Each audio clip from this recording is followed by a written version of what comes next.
Okay, so today I'm going to talk about how to build a game, specifically using Oscar as an example.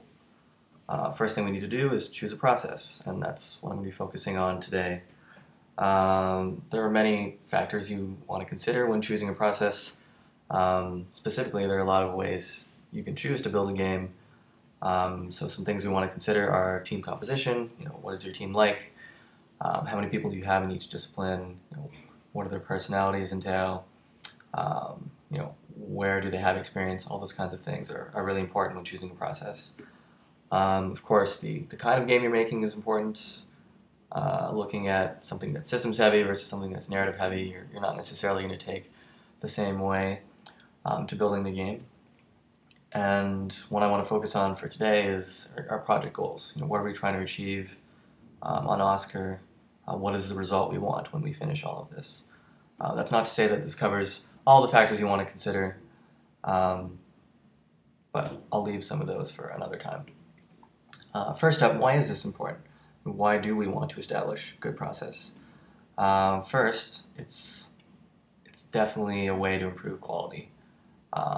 It does it in many different facets, but specifically in games, it's really helpful because it provides clear goals and priorities. Um, and that in the creative space with a lot of different moving parts, having clarity and priority are going to help people do their best work. Good process also saves time. It's something you're going to repeat a lot, and specifically if you're doing things in the right order, because there are so many unknowns in games and how things that you put in your game are going to interact. Good process is going to prevent you from having to redo too much work, ideally. So what are our project goals in Oscar? To me, Oscar is about an engaging narrative. That's something we really want to get across. And it's even more so about feeling a certain way when you're holding the controller and using the keyboard. Um, and that really it's showing that in a game you can convey an experience. And I think Oscar is a very powerful experience that we can successfully demonstrate in this game. On the devil's advocate side, I think it's fair to say, what about gameplay? And this is where a lot of games start. But for me, it comes down to the idea of priorities. It's not to say that other aspects um, of the experience aren't important, but push come to shove, if we're not going to get 10 out of 10 in every category, and that usually requires the perfect storm, then we need to know that narrative and feel are going to be our anchors. That we want those to be 10 out of 10, and everything else should work from there. So it comes down to setting realistic expectations that there isn't always going to be a perfect situation. This applies especially to the creative space. There are going to be a lot of constraints. The reason I put a desk up here is to give you guys an example. If you were to send me to the store and say, buy me the best desk ever for free or for the low price of $1, that would be the perfect world. But when I get to the store in the real world, I'm probably going to have to give you a call and say, it's not a liquidation sale today.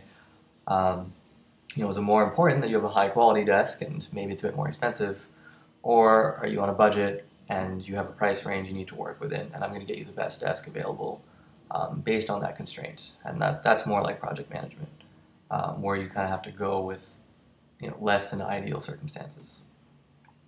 So looking specifically at Oscar as a product, I think we can consider two similar scenarios, where scenario one, Oscar plays great, but the story's okay and it feels all right.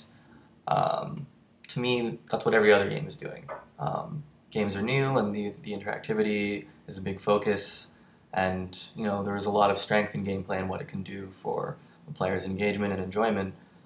But really looking to stand out, I think scenario two is more realistic in having this be successful, and that Oscar has a great story and feel, but it plays all right. And that these are two very realistic scenarios to achieve within our time constraint. But scenario two is something that not a lot of games do. Not a lot of games have a great story and feel to it, because that's something very difficult to do. And hopefully I'm going to show you guys the process by which we can successfully create something in that regard.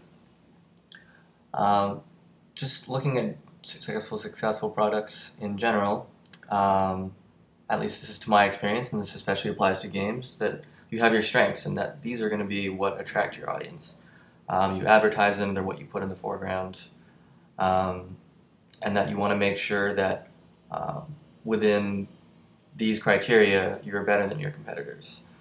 On the opposite side, you have your weaknesses, things that aren't so great about your product. And these are things that can push away potential customers.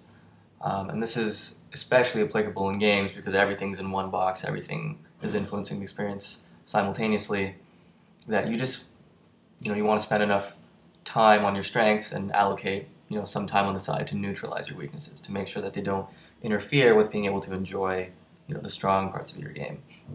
And that we're going to de-emphasize them. That, it wouldn't really make sense for us to advertise Oscar as, a really gameplay focused experience.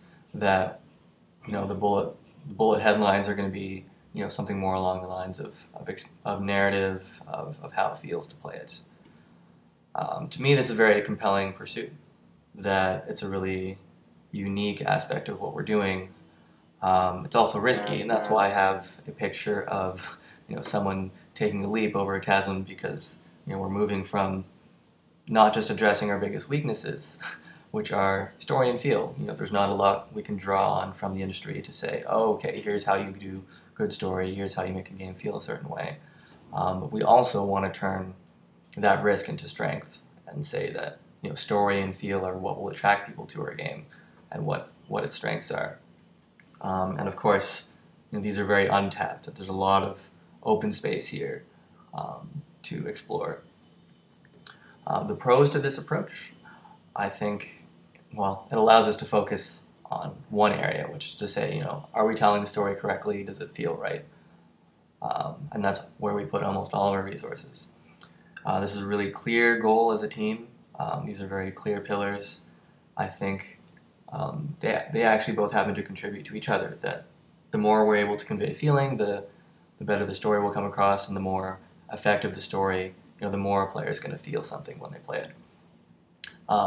Making a game around story and feeling is very creative and personal, that everyone gets to participate in. Everyone's expected to invest a part of themselves and have that imprint on the game.